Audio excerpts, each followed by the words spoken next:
County Board of Commissioners, would all those who are willing and able please rise and join me in the Pledge of Allegiance to the flag of our country.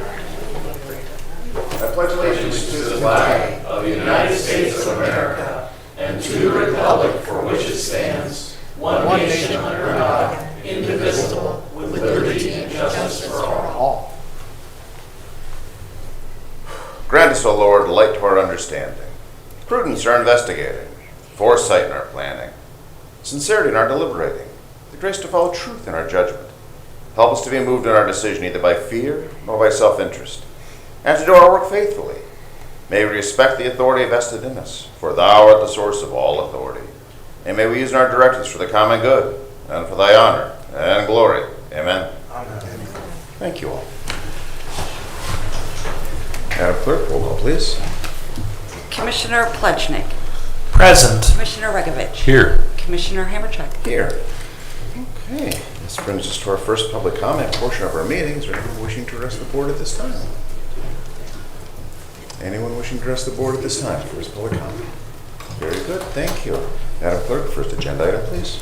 In the engineer's office, resolution awarding a bid contract to Carmoose Lime Incorporated for the roadway materials 2023 limestone contract as required by the Lake County engineer in the amount of $210,000. Move to approve. Second. Discussion?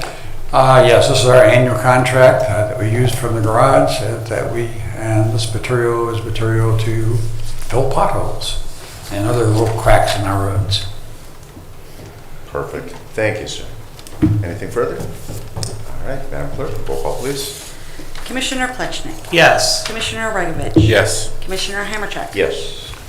In the Utilities Department, resolution increasing appropriations and transferring cash within Lake County Department of Utilities Sewer Fund and Project Fund 596, Project 452S 2021, Trunk Sewer Rehabilitation Phase 2. Move to approve. Second. Discussion? None being heard. Madam Clerk, roll call, please. Commissioner Plechnik. Yes. Commissioner Regovich. Yes. Commissioner Hammercheck. Yes. Resolution authorizing execution of an engineering agreement with Arcadis US Incorporated for the Evergreen Pump Station Assessment Study for the Lake County Department of Utilities. Move to approve. Second. Discussion? Randy, anything you want to add to that? Or? This is a lift station that's nearing its, some of its components are nearing its useful life, so we're going to do a study on that to prioritize the improvements that need to be made over the next couple of years for it. Make sure it continues to operate. Very good. Thank you. Madam Clerk, roll call, please. Commissioner Plechnik. Yes. Commissioner Regovich. Yes. Commissioner Hammercheck. Yes.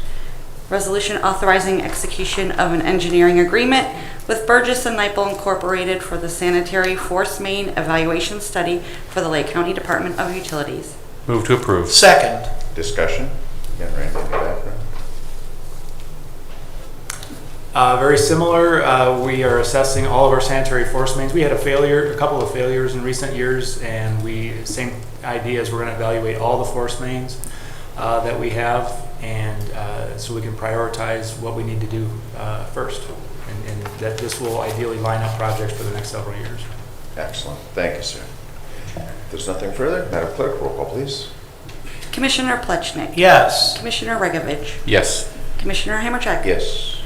Resolution providing for not to exceed $1,260,000 in notes for lift station improvements, Adams, Melridge, and Industrial Park Project 415S 2018 for the Lake County Department of Utilities. Move to approve. Second. And discussion. Again, Randy, anything there? This is a project that's ongoing that we paid for with notes a few years ago, and we reduce it every year and reissue the note, paying back the cost of the project. Very good. Thank you, sir. If there's nothing further, Madam Clerk, roll call, please. Commissioner Plechnik. Yes. Commissioner Regovich. Yes. Commissioner Hammercheck. Yes. Resolution certifying unpaid water and sewer sums and administrative charges to the Lake County Auditor. Move to approve. Second. Discussion. None being heard. Madam Clerk, roll call, please. Commissioner Plechnik. Yes. Commissioner Regovich. Yes. Commissioner Hammercheck. Yes. And Job and Family Services Department, resolution approving Lake County Department of Job and Family Services vouchers, date of warrant June 9, 2023, in the amount of $114,789.98. Move to approve. Second. Discussion? None being heard. Madam Clerk, roll call, please. Commissioner Plechnik. Yes. Commissioner Regovich. Yes. Commissioner Hammercheck. Yes.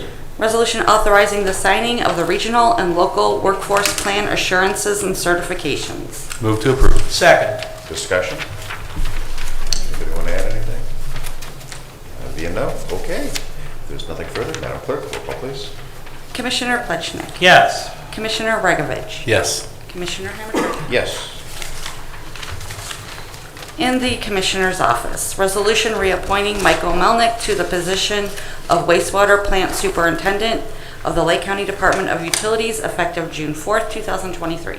Move to approve. Second. Discussion? None being heard. Madam Clerk, roll call, please. Commissioner Plechnik. Yes. Commissioner Regovich. Yes. Commissioner Hammercheck. Yes. Resolution reappointing Gerald Ondo to the position of wastewater plant superintendent of the Lake County Department of Utilities effective June 4th, 2023. Move to approve. Second. Discussion? None being heard. Madam Clerk, roll call, please. Commissioner Plechnik. Yes. Commissioner Regovich. Yes. Commissioner Hammercheck. Yes.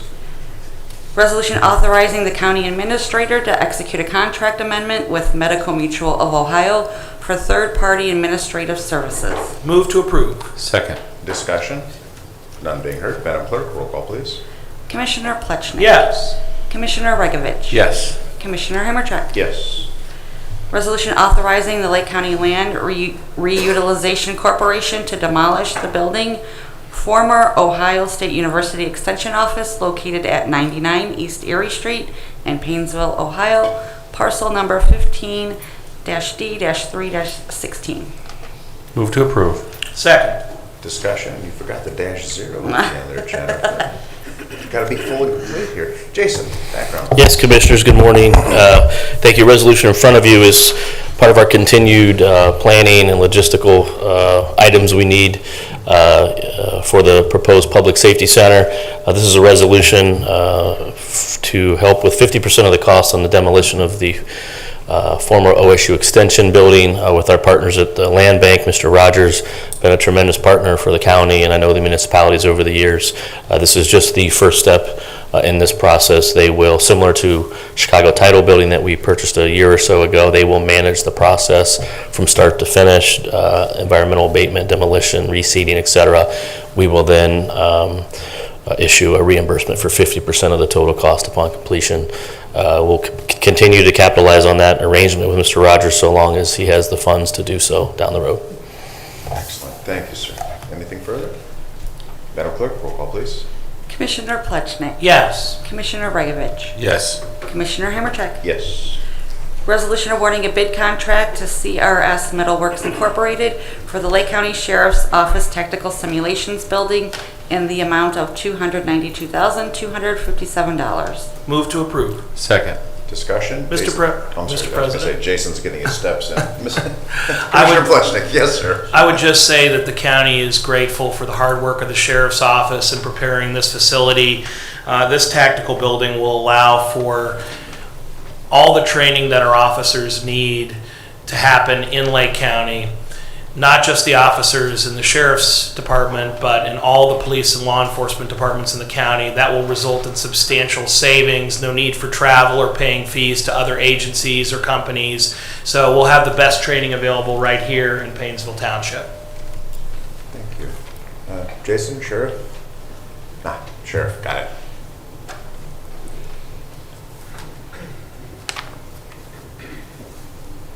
Good morning, sir.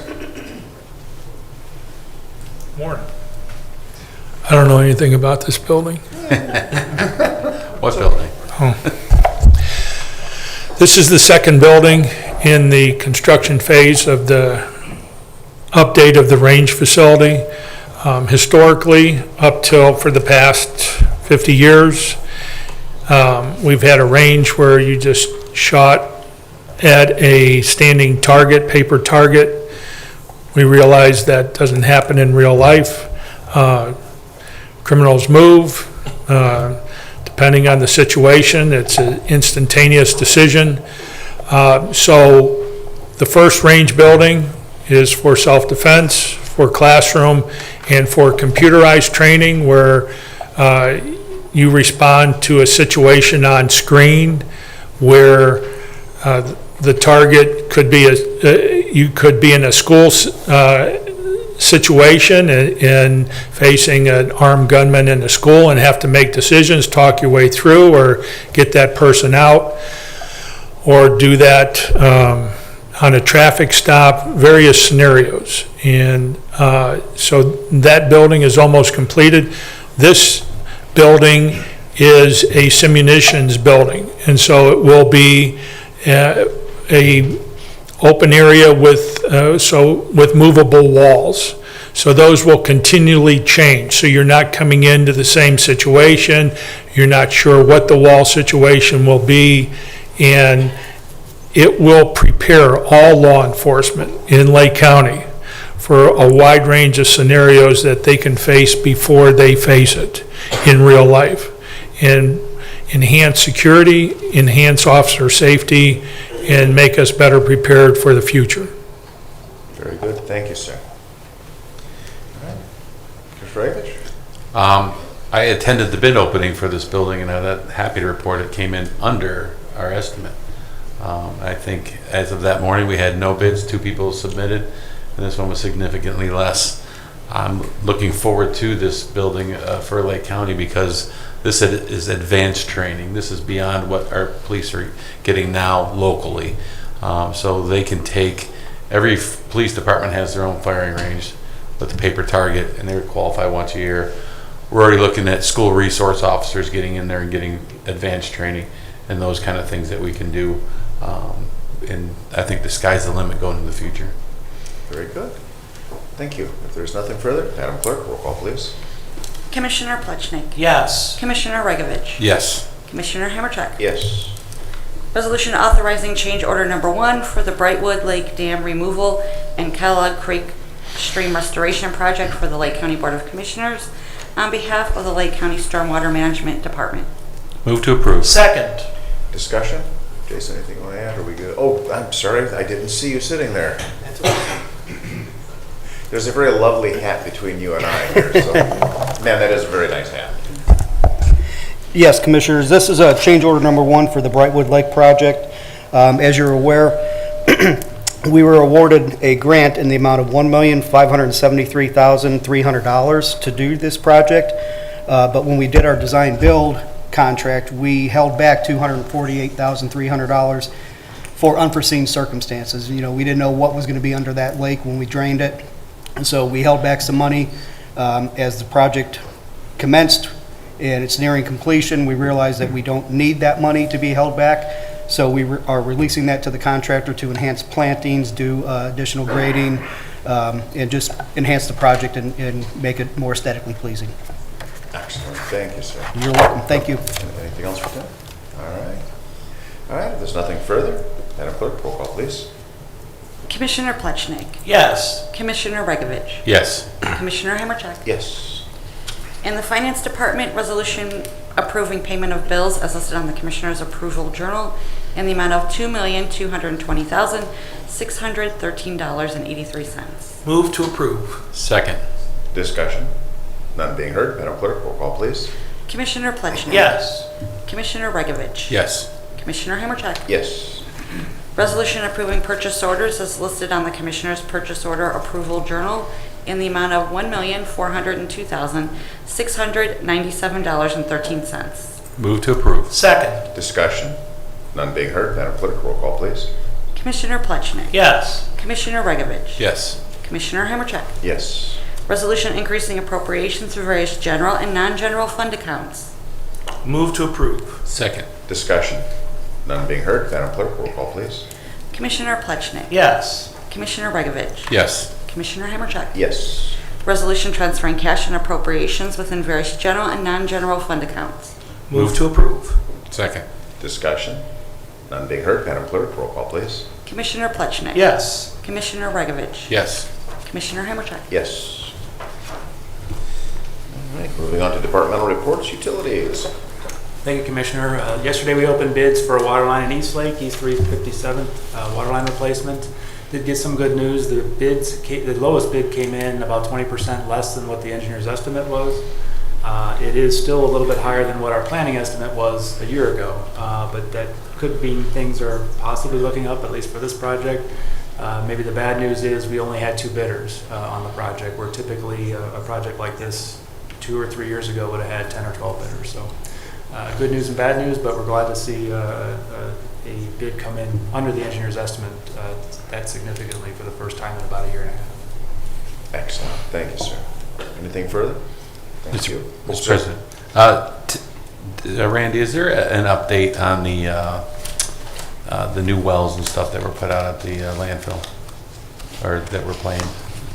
The gas wells? Yeah. Well, I know we're getting a new gas burn off of that, and so those things we planned.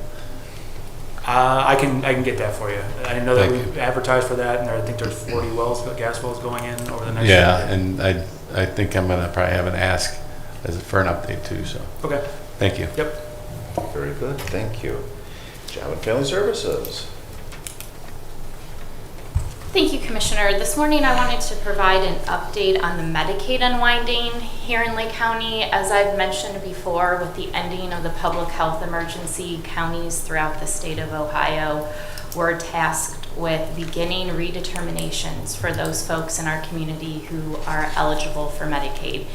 And the state has used the term Medicaid unwinding because now counties have to start determining the folks that are receiving Medicaid if they are still eligible to receive Medicaid. So that started in April. The state has set a threshold for counties. The expectation is that each month counties will process 90% of the Medicaid redeterminations. And just last week, the numbers came out throughout the state, and I'm really pleased to report that Lake County reached 97% for the month of April. So we're well above the threshold for the month. I think that's a testament to the hard work of our public assistance staff as well as our public assistance administrator, who's really been overseeing this project to make sure that we're in compliance with the state's expectations. So we're going to continue to monitor our numbers closely each month. We have a lot of work ahead of us for this next year, but wanted to provide that update. Thank you. Thank you. Anything further? Thank you, ma'am. All right, moving on to our county administrator. You have no report, sir? All right, indicating no report. Madam Clerk. Yes, I wanted to mention that we do not have a commissioner meeting scheduled for next week, which is the week of May 29th. There will not be a meeting. So our next regular commissioners meeting is scheduled for Thursday, June 8th at 10 a.m. Thank you. Very good. Anything for our clerk? Thank you, ma'am. Moving on to legal, sir. No reports, Commissioner. Thank you, sir. And county engineer. I do have something today. As you know, or may not know, may not remember, the Madison Avenue Wall. How could we forget? Lovely project that we've been working on. As part of that process of working those two emergency issues that we had with the wall, we had been in touch with the Corps of Engineers, who at the time was working on a similar project for the city of Paynesville. We had talked to them about the possibility of them building us a new wall. They were receptive. We worked with them to file the material that we had, and this last a couple of days ago, we received word through the Congressman's office that the Corps is looking, Buffalo is looking on this as a very positive project for the Section 14, which handles these kinds of facilities. They are waiting for our present national budget to be passed. If that is passed, they're going to pursue a $50,000 amount for an interest determination study, which is basically gathering material to present to Washington for a final determination as to whether to go forward. So that looks very positive. And if that goes through and we they do the study and it is accepted, then the Corps will proceed with this project, do a feasibility study, which will be on a 50-50 basis. The county paying 50% and the Corps paying 50%. After that, if it goes to construction, they will do all of the engineering, they will do all of the construction inspection, and the cost to the county will be on a 65% Corps or 35% county basis. This particular project is in excess of $6 million. So, cross your fingers. Otherwise, in 5 years, we'll be paying it. So, I'll just say it. So you're kind of putting us on notice that we need to start budgeting for this. Is that what I'm hearing?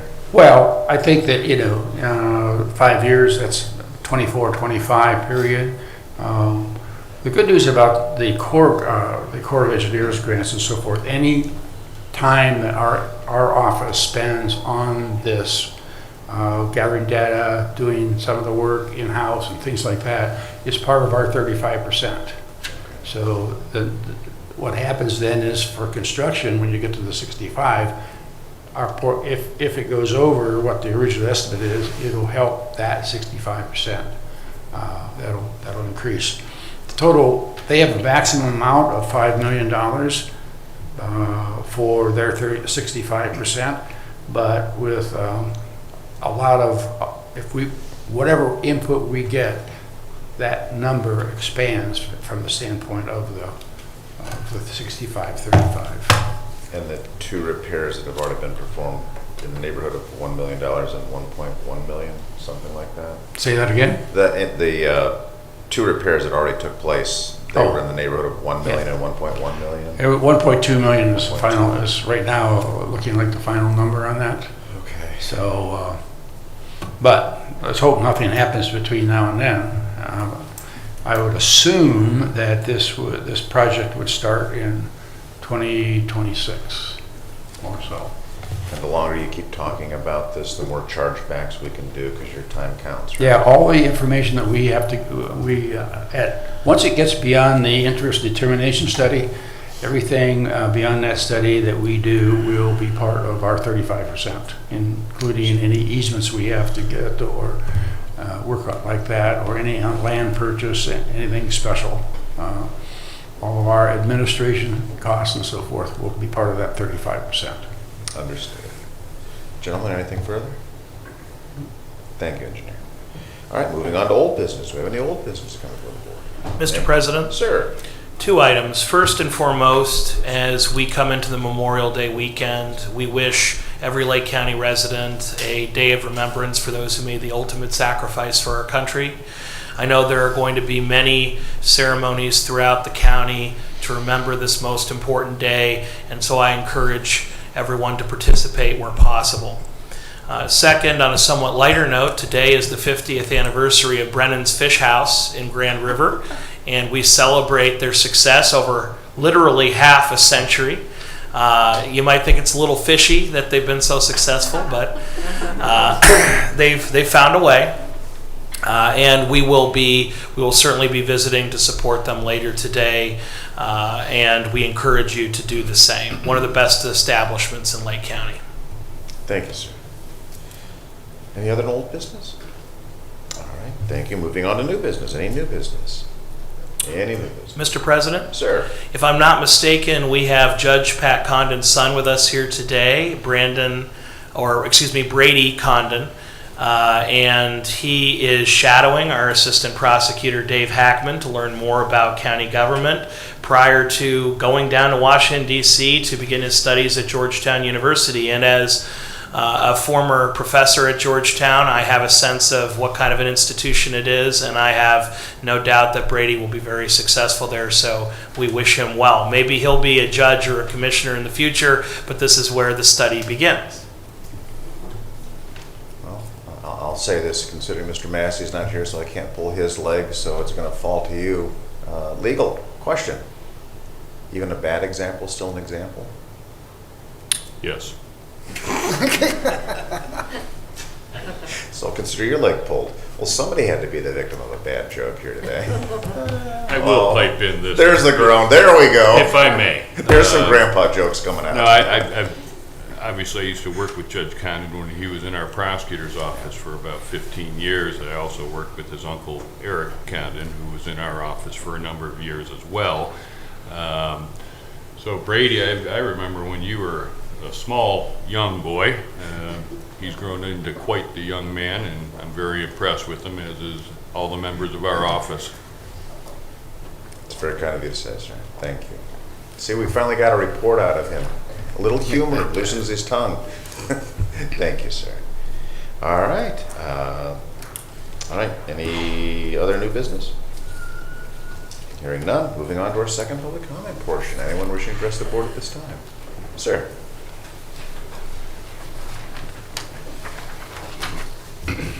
Morning, Commissioners. Good morning. A couple of things I want to talk about NOACA, since three of the Board of Directors are here. I went to a couple of subcommittee meetings. There were a few of them just recently. One was the Safety and Operations Advisory Council, the Bicycle Pedestrian Advisory Council, and the Transit Advisory Council. Those are just the last three ones that were on the 19th. And they had some discussions, and they talked about the CMAQ applications. Well, there was a lot. First of all, I want to talk about the inequality of the applications. We were all given only 2 months to submit those. They had to all be in by May 5th, and you had to meet some of the criteria. And some of the criteria to meet it, first of all, they have the 2023 cycle. There was 41 million in awards that were going to be granted, and the applications had to be submitted by May 5th. However, these awards will not be implemented until fiscal year 2028 and 2029. I know we need to meet criteria for the emissions by 2030, and I'd like to know how we're going to ever meet these. And the other thing is the projects that they do have, I really asked them a question, is exactly how much CO2 will we be reducing it by putting in bike trails, and the transit authority by increasing, of course, more buses and transit. But then again, no one's riding them. Last time I went down 2 months ago down to NOACA, I was one of only 6 that rode the bus on the way down. So, and every time I look on Lakeshore Boulevard, we're in Timberlake, basically all the Lake Tram buses are always going empty. I know Dial-A-Ride is very popular, but problem is that the demand is there for that, and we don't have the facility, but there's no demand for the transit, and we've got plenty of room for it. So I think we need to maybe look at the priority there as far as where we need. Maybe if you think focus more on the Dial-A-Rides and less on the transit. But anyway, these are all awards that they're going to be giving,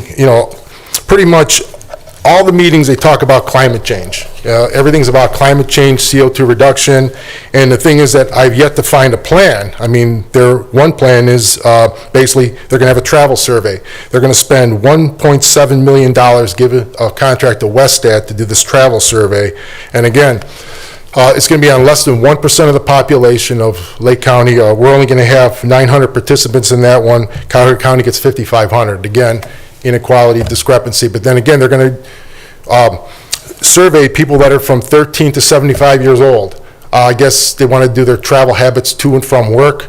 As I pointed out to them, I don't know of any 13-year-olds that are working right now. They're all going to school. And the other thing is the 75-year-olds are all retired pretty much. So, I guess where's the equality there and how we're going to really get a true feel on that. So again, I think it's just wasting money because it's not going to give us, with less than 1% of the population, it's not going to give us a true accurate indication of what we need there.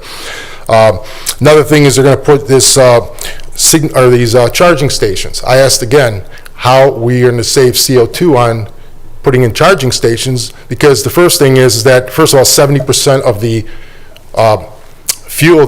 the electricity is from fossil fuels. So basically, we're only going to save 30%. The other thing is that with renewables like wind and solar, okay, when there's no wind and no sun, basically there is no energy, and they have to be stored. And those battery packs and so forth take a lot of our resources, which I guess don't understand. And again, those are limited. Solar panels are going to last maybe 10, 15 years, and they have to be replaced. Same thing with windmills. And then again, What about the damage they do to the birds, the environment, the animals? That's another thing we don't take in consideration. I did make a recommendation that, I did have a plan. We're in Timberlake, we have no industry, we have no businesses, but what we do have is we have a lot of trees that had died and basically had to be removed. Now we need to replace those trees. Trees, they do two things. One, they love CO2. And number two, they produce clean air, oxygen, which we all breathe. And the bigger they get, the more efficient they become. They work 24 hours a day, 7 days a week. And again, there's no maintenance on them at all. So that's one of those things where at least I think that's a plan for reducing CO2. I've never heard any of their plans. Again, these charging stations, the inequality there, again, they're going to put them in certain places. That I heard somewhere they're going to put them in parking flies. Well, that's great, but someone's going to tie up that charging station all day long at that parking fly. It doesn't make sense. I know they want to put a couple at the municipal city halls and so forth. Well, where's the equality? I mean, how is that serving the community? And again, usually people who need a charging station, they can't afford the car anyway. So they're going to put them in areas where, again, I just don't understand how we're going to save CO2 on these charging stations. But the bigger thing is then the maintenance of them and the cost of them. Who's paying for the electricity that's being used, and who's going to maintain those things then from that point on once they're installed? I'm hearing that it's up to the municipality, but then again, that's a burden that they're going to place on these municipalities. And again, I really don't see the cost to benefit for their CO2 reduction in any of their plans. And again, they're going to do another contract with SAF for $3,542,000 for these charging stations. And again, they've only had a limited amount. They were supposed to put in many stations. They had to cut that in half because the bids came in higher. And then again, the other thing is the charging stations they want to put in, they're only going to service, they only have one plug that can go in it. They're the slow chargers, so they take a lot longer. They're not the fast chargers. And I guess there's only one vehicle that can adapt to it. So again, these are some of the things that I think we need to clarify before we put these contracts out.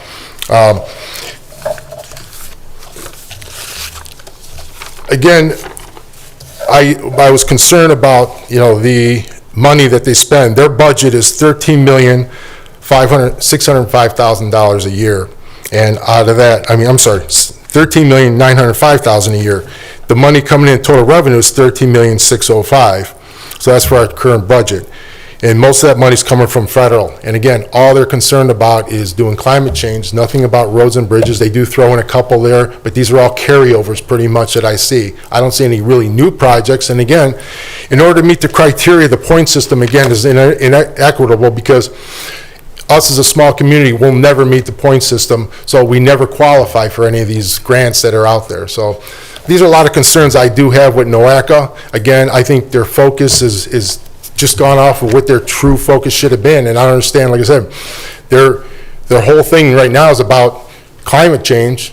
But then again, their plan is their 2050 plan. I really don't see the CO2 reduction in any of the plans that they do have. And again, the cost to benefit factor, $3.5 million worth of charging stations, how much CO2 we're going to reduce. That's the biggest question. So that's all I have for now, but hopefully, like I said, at the next NOACA meeting, I know there's a big one coming up on June 9th, and which I will be there. But then again, this is when all the committee meetings are already having all the resolutions, and they're already there. So pretty much, it's just going to be a rubber stamp on those, whether or not they go forward or not. And again, no one goes to these subcommittee meetings. I was pretty shocked at that. There's a public portion comment there. At the last meeting we were at, I didn't feel welcome, to be honest with you. We got some dirty looks when we were going up there and talking. There were 3 of us that went up there to give a public comment on it. And again, we didn't feel welcome when we were there. And again, we never get any answers. We're allowed to talk 3 minutes, but then again, there's never an answer or anything following up to our concerns. So thank you very much for listening. If I could address some of that, hopefully to your satisfaction. If you only go to meetings where they're talking about climate planning, and the reason I say planning, there was a battle between Cuyahoga County, City of Cleveland, and the outer counties, Geauga Lake, Medina, and Lorraine counties. Yes, there was a fight over ING. The outer counties were pretty adamant that there is a need to address and assess. Others were making it sound like there's already a plan in place and we'll be proceeding. So to your point, no, this is a work in progress. But if you only go to meetings where that's what's being talked about, that's all you're going to see and hear. You go to a meeting where the subcommittee is about bicycles, that's all you're going to hear about is bicycles. If I could give you one example that just comes to my mind, we added a significant portion of Interstate 90 for rework, and I believe that was in the $74.1 or $74.7 million. 2 weeks later, it gets funded by the state of Ohio. There's a process that has to do with planning, which they're a planning organization, an ongoing process. When you talk about the CMAQ, I know that there's also been offers from the staff to assist in this and also offers to extend deadlines. So unfortunately, those aren't always taken up, but there's always ways to do things. I can tell you on the issue of planning, I'm happy to report that the City of Cleveland has come around, and they are going to be cooperating and working with the outer counties. Where Cuyahoga County stands is unknown right now, but City of Cleveland has decided to, for all practical purposes, side with us, and they understand that this is a comprehensive approach that needs to be taken, which I hear you loud and clear. Everything needs to be looked at, and that's really where it's at, is looking at everything. There's physically not enough money out there to put charging stations everywhere, but even if there was, there's not enough infrastructure to support that. That'd be like every house in every neighborhood deciding at 6 o'clock we're all going to turn our ovens on. That would be crippling. So there does need to be an education component as to exactly what does this mean and what is the impact. So to your point, I'm going to add to it and say there needs to be a serious education component to this. Exactly what are we looking into? What are we allegedly buying into? So this does need to be holistic, comprehensive. And I dare say at this point we also need to be exhaustive, because there's so many silos, so many people focusing on only one item.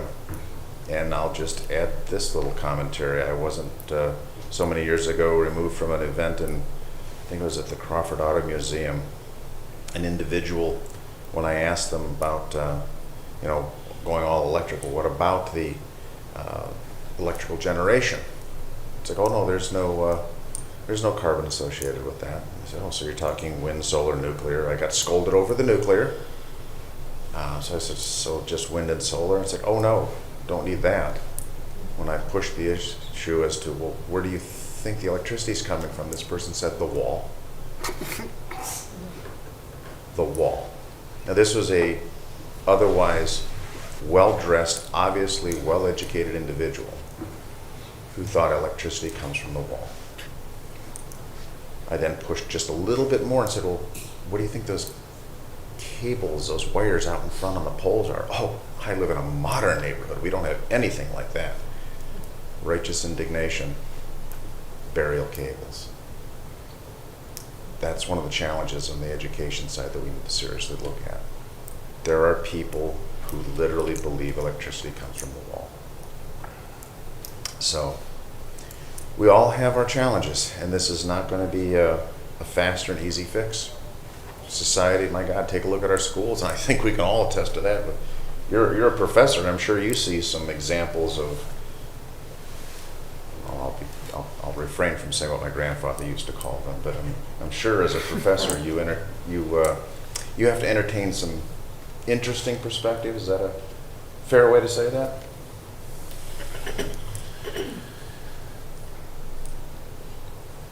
A professor is an arbiter, not someone who should be proselytizing. So I welcome and I engage all perspectives as a professor. Fair. Some days I wonder, and I know you're a practical man, so I think you're shaking your head as I on some of these things, but I do appreciate your sentiments. Thank you, sir. Anyone else who should address the board at this time? Sir. Welcome.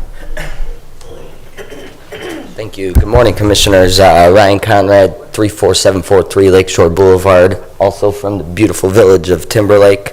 And I serve on our council in Timberlake, and I also had the pleasure of going down to Nowaka with the mayor and Mr. Massey. Talk about a eclectic group to go to a public meeting with. Some would call them troublemakers or rabble-rousers, others patriots. I just think they do a good job getting out there and getting info to people like myself who has a full-time job, a father of two, have an 11-month-old, and it's hard to get to these meetings. I mean, I haven't been able to come to any of the commissioners' meetings just because it's at 10 o'clock on a Friday, and I have a full-time job. But thankfully, I had some paternity leave left over to use.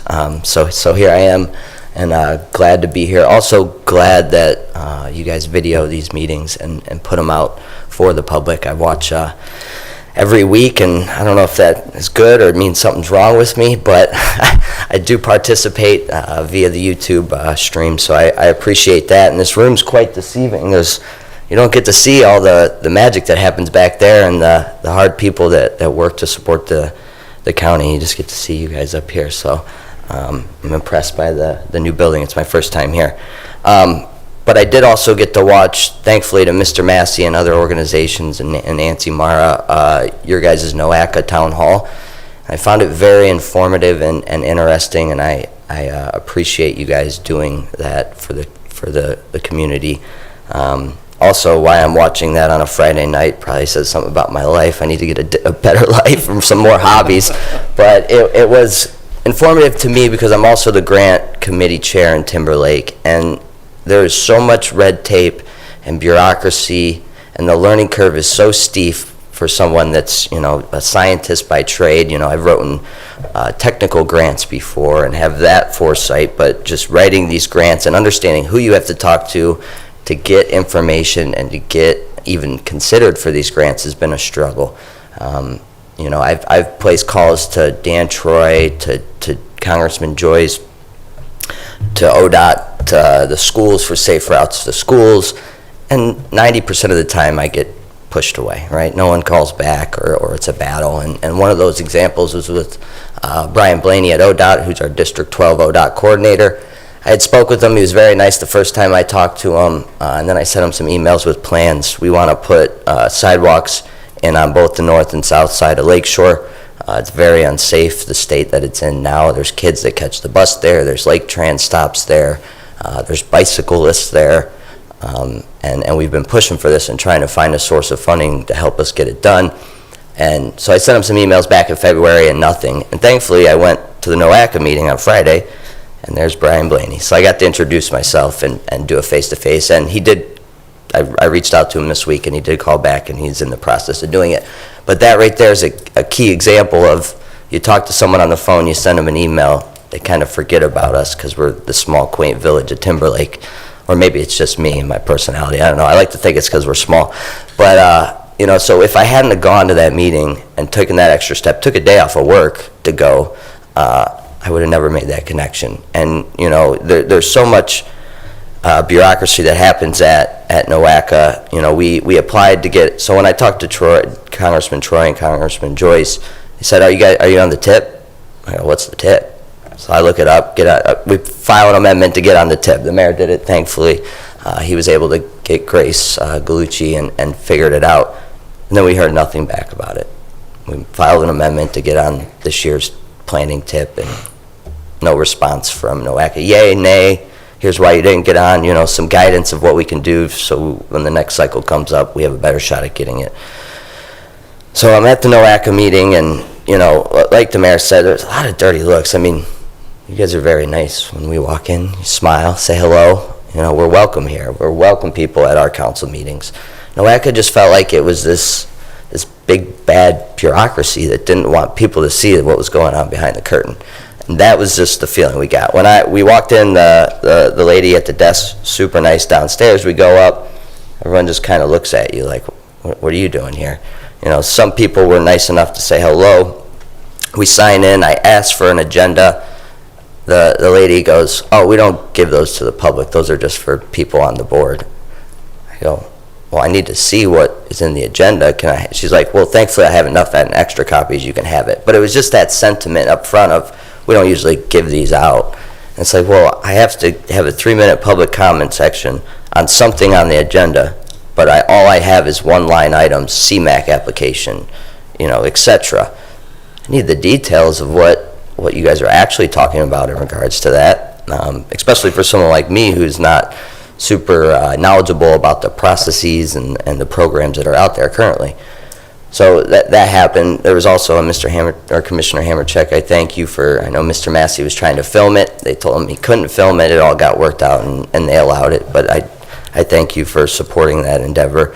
So it was a lot of what felt like non-transparency and non-welcomeness. Now, maybe that was something they don't see a lot. They don't see the public often. And I know you guys, especially you, Commissioner Hamercheck, push for the public to go to these meetings. If that's going to be the sentiment, I don't think many from the public are going to enjoy going to those meetings. It needs to be an open and welcome environment. I was just there for information reasons to understand this whole cog of the cycle to get to these grant funds. It doesn't make it easier for small villages. I'll just put it that way plainly. So I'm here kind of just to inform you of that adventure I went on, and it was informative. And I did, like I said, I did get to connect with Brian Blaney, and I also got to connect with Lake Tran. So because we do have some Lake Tran stops there that are just a pole in the ground in someone's yard on Lake Shore. So looking to also update those. But I just wanted to come and introduce myself, let you know that we're out there and we appreciate the hard work you do, and that you broadcast this on the internet, and hoping that you can help a little bit and expose us to some of the pathways that are out there, because it's been a struggle. It's been a steep learning curve, and got a NatureWorks grant going out, so I was able to find that. Fingers crossed on that. So we're trying in Timberlake, and you guys are on the board of NOACA, so you guys have some pool and some understanding. So there's a lot of red tape there, so I'm asking for help to cut this red tape. So thank you, Commissioners. Thank you. And I'm sorry they didn't tell you that the information that presented at those meetings is available online. You can download the packets. Yeah, so although they don't offer paper copies to the public, it is readily available online. So I'm sorry they didn't share that with you. So, okay. Anyone else wishing to address the board? Yes, ma'am.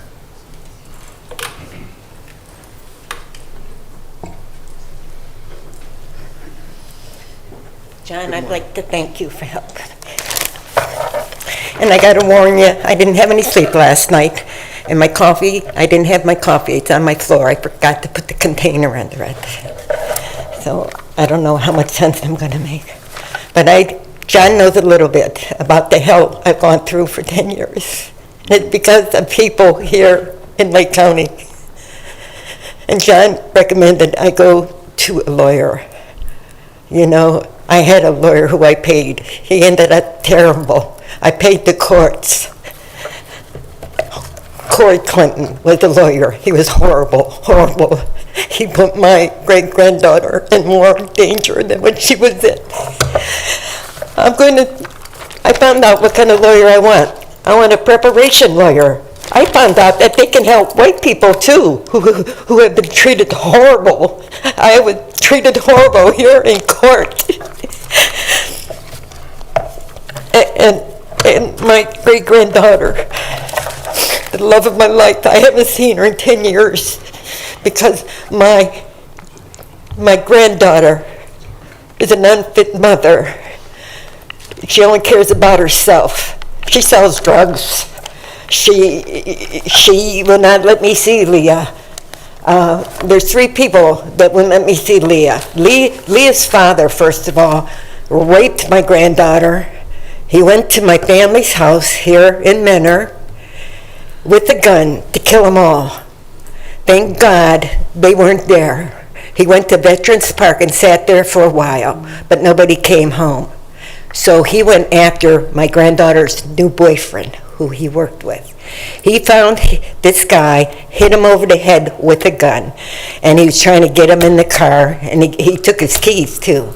Somehow, the good guy got away. the bad guy that tried to kill my family and rape my granddaughter, he called my family's house with this other guy's phone because they had him blocked. And he told them that he was at the house to kill him and that he's coming back. And he used all this terrible language, and he said he was going to kill every one of them except the baby. He was going to call the police and tell the police that everyone was dead there, but there's a child there, and then he was going to kill himself. So this is Leah's father. He went to prison. Okay, now Leah's got a mother that never wanted her. She was going to have an abortion, and it was a miracle I was able to talk her out of it. But she doesn't care anything about Leah. The only reason she didn't have the abortion was my daughter and her husband said they would raise Leah. They would pay for everything. All Lauren cares about is money. Money, money, money. She threatened to kill her brother 3 times. 3 times she threatened to kill him. He tried to kill himself 3 times. And he told me he did it because his sister was so mean to him all the time. Called him a loser. So this is what my Leah, my little Leah, my only great-grandchild, has for a mother. So anyways, while he's in prison, I was watching Leah. I was watching her 5 days a week, plus I had a part-time job. I'm retired. I worked for Hospice of the Western Reserve, and I volunteered at Hannah's home for 12 years. You could ask my 2 friends what kind of person I am. All I do is help people. Is the sheriff here? Sheriff, you even knew, remember Mr. Radcliffe? Ma'am, if you could, Mr. please. Radcliffe? Ma'am. My life was in danger because of him. I was trying to help. He knew about Mr. Radcliffe. She was a girl that came to Hannah's home and was raped in his home and treated terrible, living on the streets. Anyways, what happened was the grandfather, I couldn't watch Leah that day, and the grandfather, Lauren took her over there. And my daughter was all upset. She said she didn't take a blanket or anything, Lauren asked me to. I said, I can't. I have to work. So the next day when I was at work, I called my son-in-law right away. And I said, did they bring Leah home yet? And he said, yes. And he was almost in tears. He was so upset. He said, Leah had been crying for 3 hours. 3 hours, so I knew something bad happened to her. I turned around to the people I work for. I said, I'm sorry, I quit. I said, I have to leave. I'm going to be taking care of my great-granddaughter. Something bad happened to her. So what happened was I told my daughter, I said, I'm going to the police. I said, he abused her. She ended up telling me he hurt her right arm and he hurt her in the private area. He sexually abused her, okay, a 2-year-old. And I told my daughter, I said, I'm going to the police, the Madison police. That's where this happened. And she says, okay. And I talked, she says, you better tell Jim. And I called my son-in-law, and I said, I'm going to the police. He says, you can't. I said, what do you mean I can't? I said, he committed it. He loved Leah. He committed a crime against her. And he said, no, you can't. Because when the son gets out of jail, he's going to kill me. He heard on the phone when he called all these filthy things, how he was going to kill them all. In fact, they sold their house. They lived in Manor all these years, and they sold their house so he could buy a motor thing where this guy, when he gets out of prison, couldn't find him. He was that scared. So he told me, you cannot report the grandfather because he'll come after me and kill me. I went to the police, and he kept his word. And my daughter, too. I told her I was going to Family and Job Services and report Lauren as being an unfit mother. The judge that just died, what was her name? The lady judge? Judge Karen Lawson. Yes. I took my great-granddaughter there, my granddaughter, because we wanted a protection protection order where he couldn't come near anyone. I was there, and that's when I found out about the rape. Lauren told her that she was raped. I didn't know that Lauren was raped. And the judge says, well, you need to report that to the Madison police. And she told Lauren, she said, now Lauren, we're going to have this order. She says, you cannot break it. You are not allowed to break it. She says, and don't go on Facebook. Don't tell him where you're at. He'll come after you. I mean, he was mentally ill, Leah's father. I forget what he had. But, 2 weeks after that, Lauren took Leah over there because he gave her $500. She broke the thing and she put Leah in danger. She don't care. All she cares about is money. So, my son, these are my wonderful friends that'll vouch for me. Kay, what Kay did for me? I was living with my daughter and her son, and her husband about 20 years ago. And I got kicked out. He kicked me out because I voted for Republican. He told me to get the hell out of the house, and I left. And Kay, thank God, my wonderful friend, took me on. And she can vouch for me. She knows my heart. She knows that I do everything. I help strangers. I helped this Amanda Radcliffe that was in danger. I was in danger. Judge Cicchinetti's Diane Allen, she said, Barb, you're in danger. And then I was trying, this girl begged me to be her guardian. She told me he was torturing her and taking her money. Here she was getting disability and she didn't even know it. That man was evil. I had to go to court. I was trying to get a restraining order against him. And I told the guy, whoever it was doing it, I said, don't leave me alone with this man. He hates me. He hates me. And he did. Everyone went out to the bathroom. I'm sitting there. He's sitting over here. And all of a sudden, I heard this terrible noise. I looked up, and he was growling at me. Growling. It was like I was looking at the devil. So I help people.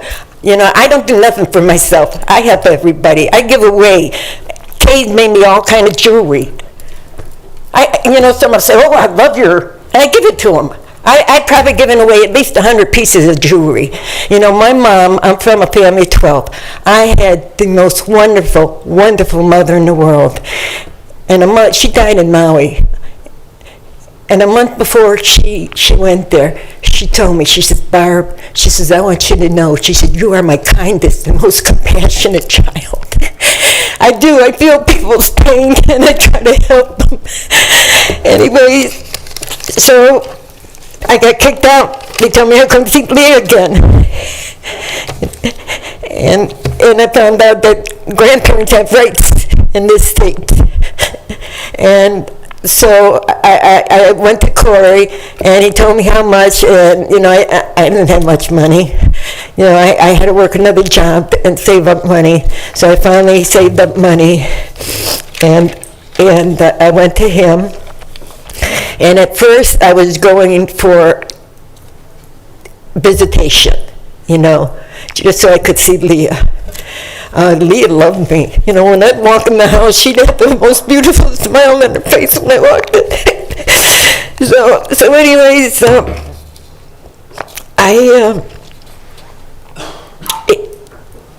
I found out that the father got out of prison early.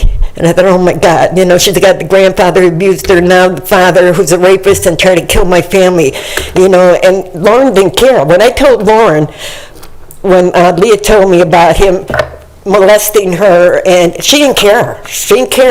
And when I told her I was going to go to the police, I saw a message she sent to the grandfather. She says, my grandma is coming after you, going to the police. She says, but don't worry, I have your back. So she didn't care. She didn't care that her own daughter, she wouldn't even ever change her dirty diaper. She refused. So if she was the only one there with Leah had to sit in a dirty diaper all day. She refused to change her diaper. She was a terrible mom. But I got to tell you, I still love her. She's my granddaughter, and I still love her. So anyways, I got the lawyer, and then when I found out, I said, well, I want to go for joint custody. I said, she's going to let the grandfather and every, hurt Leah. So Corey told me, he says, well, you have to get a guardian. You have to get a guardian. I said, that's okay. I said, you know, he says, she will investigate everything. So I was at the court we were supposed to have something, but this guardian came. Wonderful man. Wonderful. Very handsome, too. And he was so nice to me. You know, he says, we'll get together and we'll talk. And I thought, oh, he's going to help me. He's going to help me. So, like, a couple weeks later, Corey tells me that he had to do something else. He said I had a new guardian. And he set up a meeting. So, her name is Heather Mosman.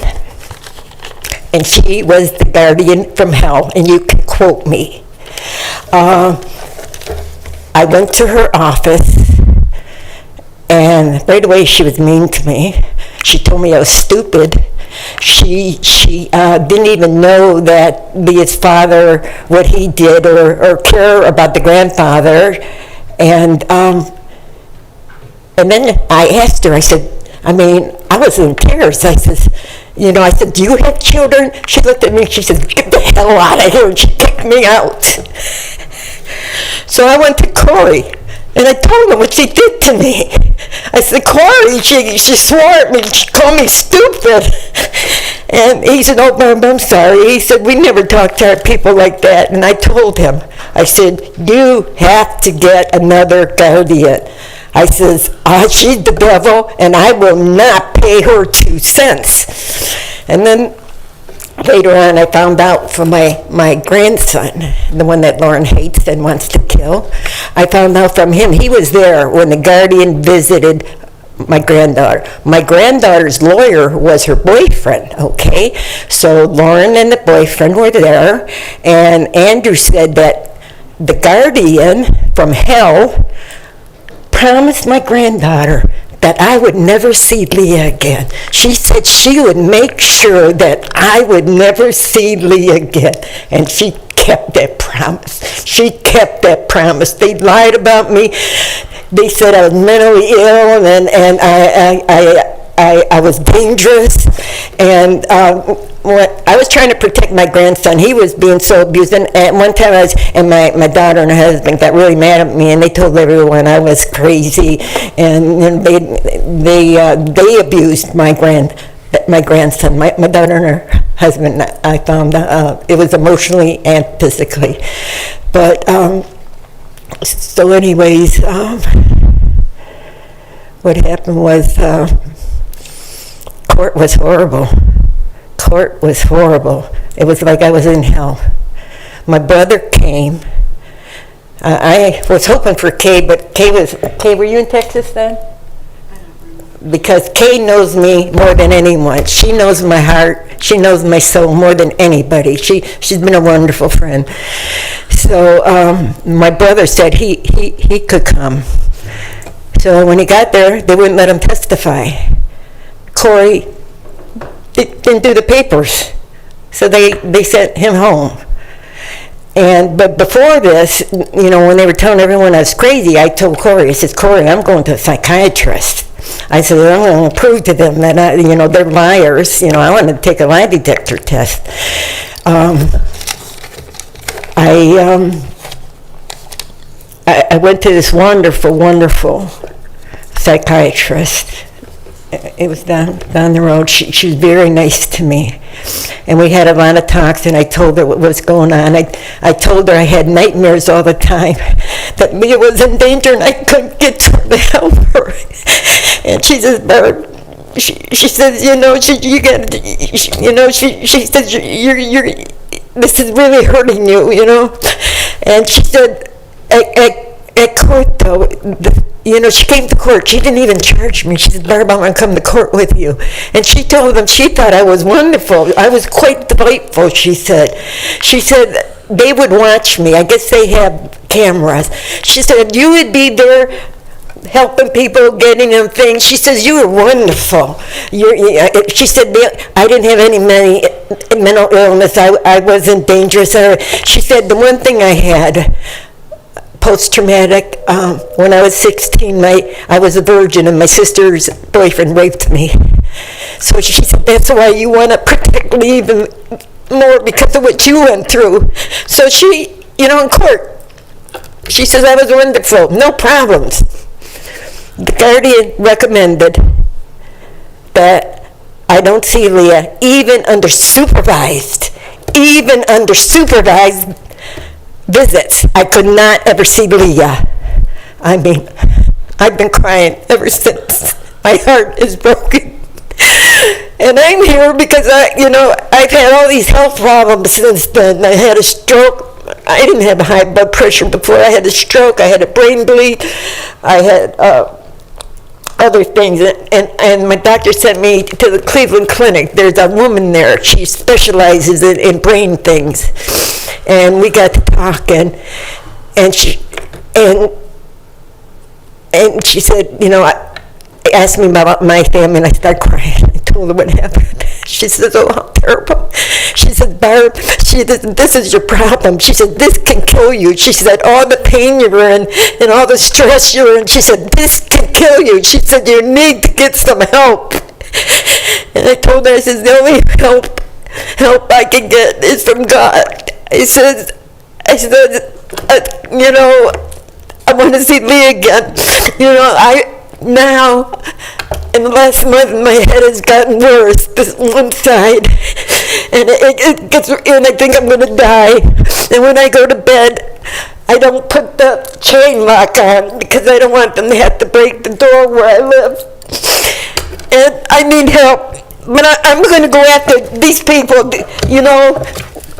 When I went to the police, the Madison police, I told this guy what happened. I was there for an hour, and I wrote a report about Leah being abused, she told us all. And I said, if you talk to my granddaughter, she will lie to you. She will lie to you. And she's the biggest liar. She is definitely mentally ill. So I'll take care of it. And I would call. I didn't hear anything. I said, well, what's going on? Oh, the detective is investigating. Okay, I called another time. A child was sexually abused in Madison, and I wanted them to, go to the grandfather. And then something about the prosecutor too. But when we went to court, we had the papers, and they never did anything. He said that he talked to my granddaughter, and she said that they have nothing to do with me. I'm mentally ill, and she's lying. So the police did absolutely nothing. Nothing. They're one of the ones I'm going after. I was married to a policeman. He was a police chief in Burton, and if that would have been him, he would have done anything to help a child, anything. And this place did nothing, and they lied to me. Okay, went to Family and Job Services, told them all about Lauren, told them about Leah being abused and that. They did nothing. I found out later on, I guess they talked to Lauren, and Lauren told them to say, hey, my grandma's nuts. She's nuts. Don't listen to her. The one guy there, I talked to him, and he said, what's going on? He said, this is elder abuse, what your granddaughter's doing to you. When Leah was first born, one time I didn't get to see her for 2 months because Lauren was upset about something. And I begged my daughter, I said, Lisa, please talk to Lauren. Tell her she's really, really hurting me. And my daughter laughed. She said, oh, that's why she does it. She wants to hurt you.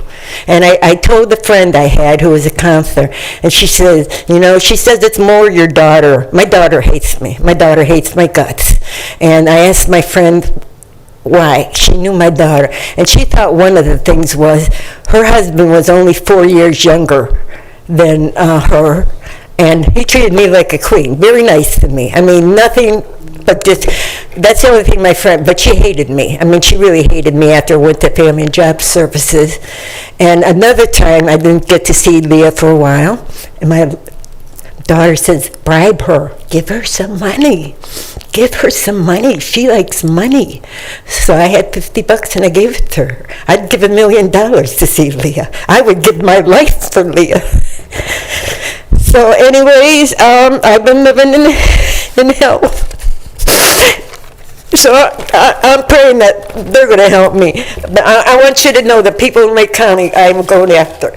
I do have a hero in Lake County. Oh, I didn't tell you. I ended up in jail. I don't remember if it was 7 days or 10 days. You know, when we were at court, the guardian had no problem with Leah being with the grandfather who abused her. Had no problem.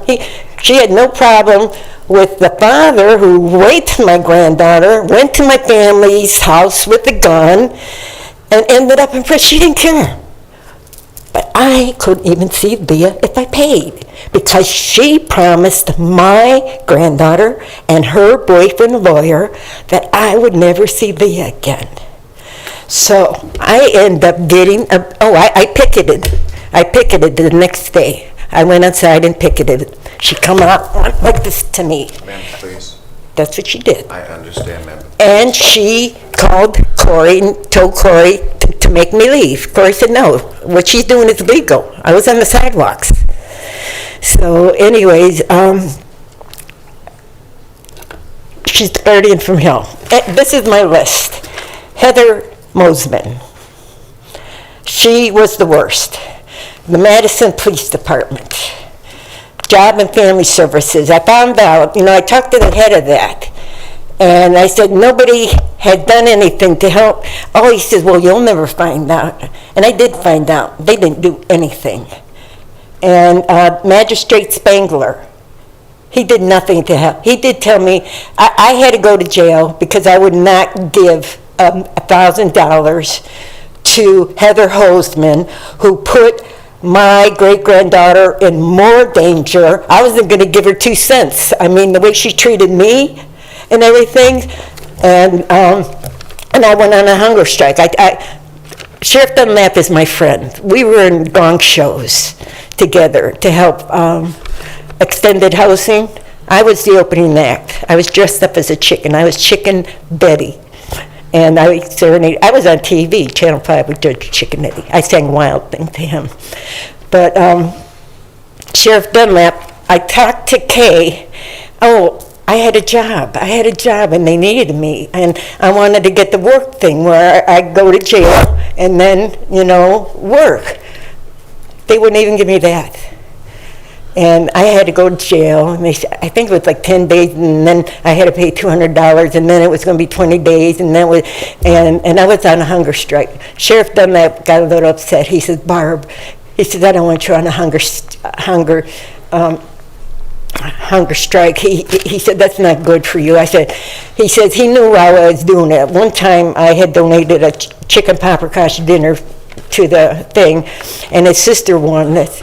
And when I was there, he helped me do the dishes, and I talked to him about what was going on and everything. But he says, okay, Barb. And I told him, and I said, and I need to get that work release. And he told me, he said, Barb, I'm going to put you in the safest place, and I'm going to check on you every day. And he did. He's my hero. He's my hero. He's the only one. And Kay helped out because she went and told him that I didn't get the work release and that. But I was only in there 3 days, and then on Friday I got out. And you know what? I didn't have to pay the guardian 2 cents. Not 2 cents, okay? So I want you to, I love Lake County. I'm divorced. I live in Deepwood Apartments. I love it there. I don't know if you've ever been there, but the trees, I have these huge trees in front of my apartment. And the people, I help take care of the mother of one of the ladies that run it. And I have 5 letters that has accident. My nephew, Craig Pullen, you know him. He owns TJ's. Craig Pullen. I know you were there when they won something. Yeah, he's my nephew. And there's a letter from him, a letter from my ex-husband. I have the best ex-husband in the world. It didn't work out for us, but I had and other people. I have letters. I had 3 millionaires in my life. I don't care about money. One of the millionaires, I don't know if Lubrizol, if any of you knew Dr. Maston, he wanted to marry me. He asked me to marry him. But, you know, I loved him, but I loved him like a father. He was worth over $25 million. My daughter was mad at me. She said, why didn't you marry him? She said, you could have been so... Money means nothing to me. People is what it means, and God. If I didn't have God in my life, I would have died already. You know, he's the only one getting me through this, but my head's getting worse. I need help, and this has given me help doing this reparation where I'll see Lee again. So I don't know if there's anything here you know what else I could do. I know this isn't your thing, that you do other stuff, but you know, I talked to John and I asked him if I could come to this meeting because nobody else cares. I don't want to die before I see Leah. Leah doesn't even know I exist. Lauren laughed. You know, Lauren only called me one time, 2 in 10 years. She asked me for my car. She wanted my car. She said hers wasn't no good, and she told the dealer what kind of car I had, a Honda, and the guy said, well, he'll give her $5,000 for my car, you know, and it's been a nightmare. I need help. I was on TV before. You might have seen me with Myers, what was his name? I was on TV. They advertised it for a week. Sheriff Dunlap told me I needed to get a gun. This Ratcliffe guy hated me. The grandfather hated me. I was afraid that Leah's father or grandfather might kill me too. And Sheriff Dunlap says, Barbie, you got to get a gun. And for the concealed weapons. So I went to this guy, and I was scared of him. He's a really big guy, and he had another guy with him, and it was in his basement. I thought it was a business. But he wanted me to lie on the thing you have to fill out, the application. He wanted me to lie on it. He said, oh, you lived too many places. He said, take some of them off. I said, no. I said, I'm not going to lie and then say, you know, I only lived here. And later on, I found out that that's a felony. You cannot lie on these things. But anyways, when I was there, he's teaching this other guy, but he's talking to this other guy, and how did he teach me? I didn't know anything. He says, okay. He says, we got to go to where you practice. And I bought a gun there. And he gave me my document. He said, here, you pass. All you got to do is go get it. And I was only at this gun place. You know, he didn't teach me anything. I asked the guy when they left. He was only there like 10. I said, can you show me how to put these bullets in, right? He said, well, the guy's supposed to help you?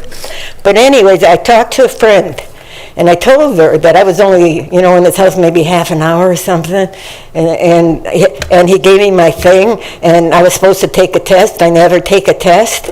So I called this guy up, and I told him, I said, you know, you're committing fraud. I said, you gave me my thing, and you didn't show me anything. You didn't give me a test.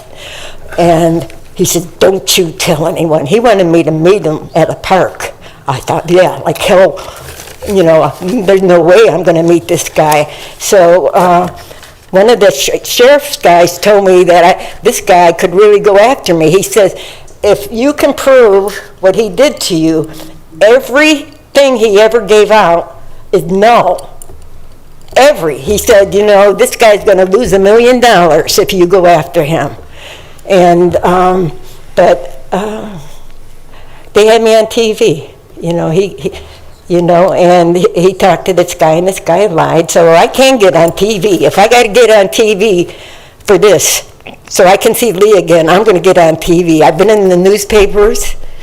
I was on CNN, right, Kay? Anderson Cooper.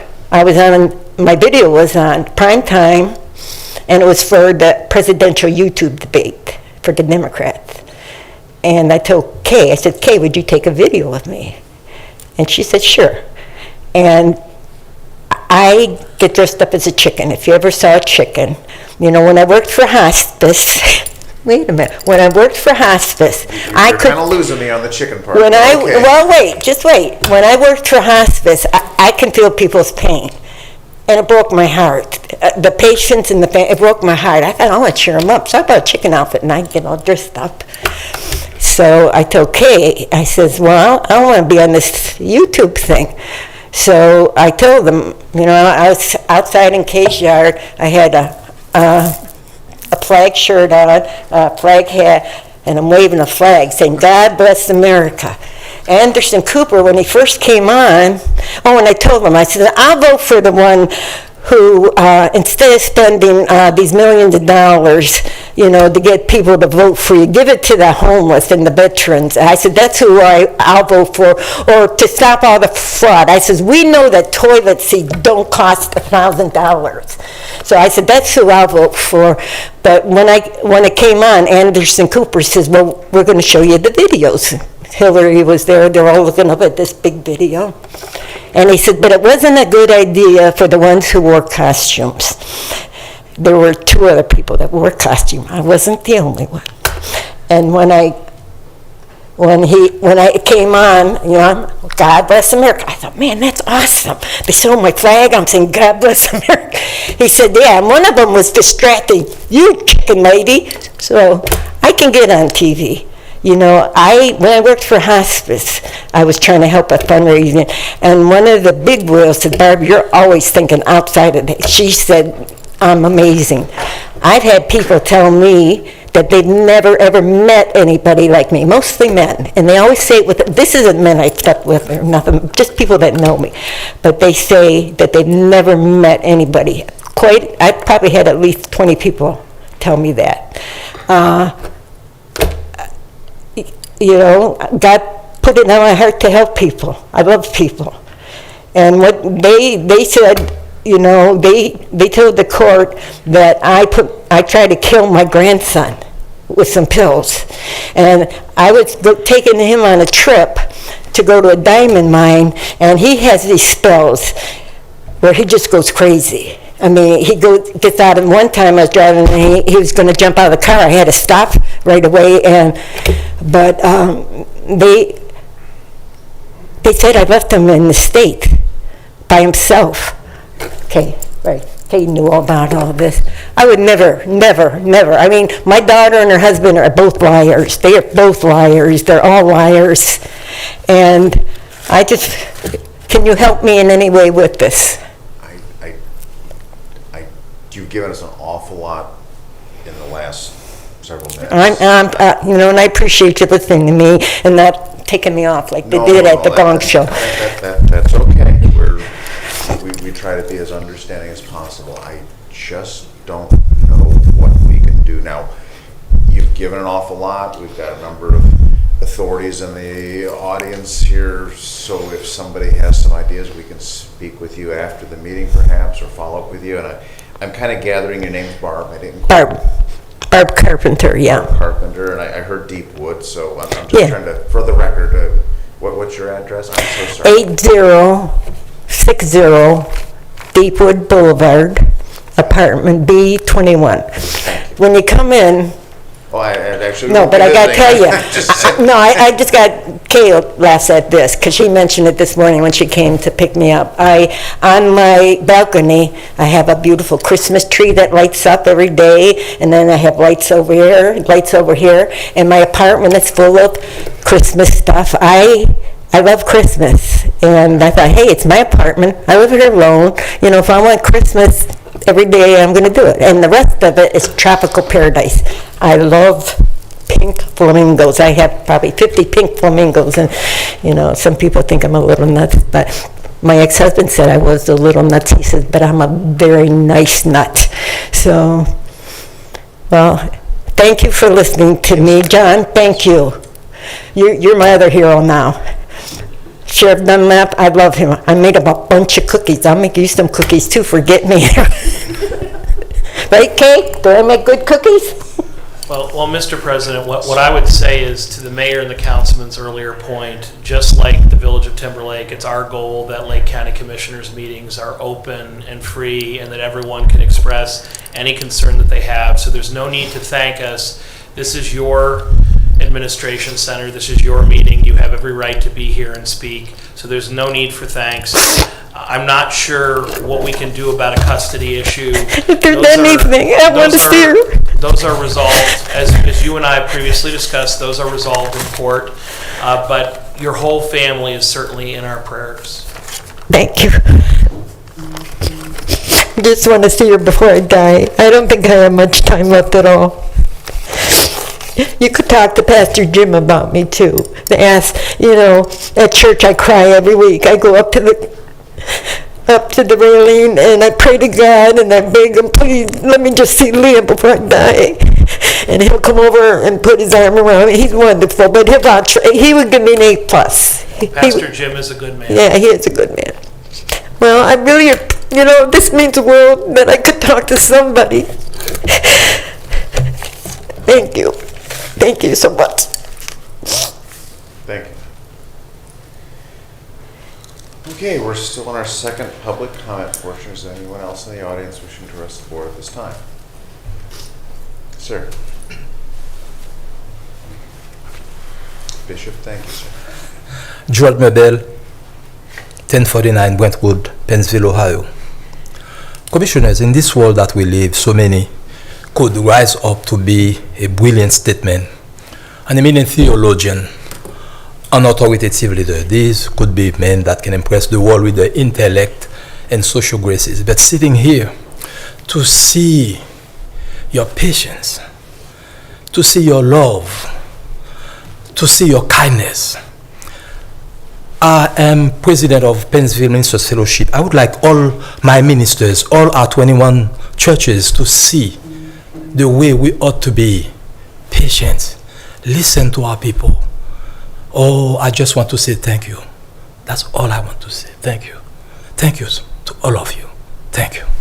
Most welcome, Bishop, and thank you for your kind words. Anyone else wishing to address the board at this time? We do have a request for executive session. The two topics are real estate disposition and personal employment. There will be no business to be conducted afterwards. I have a motion to adjourn for the reasons so stated. So moved. Second. Thank you. Madam Clerk, roll call, please. Commissioner Plechnik. Yes. Commissioner Regovic. Yes. Commissioner Hammercheck. Yes.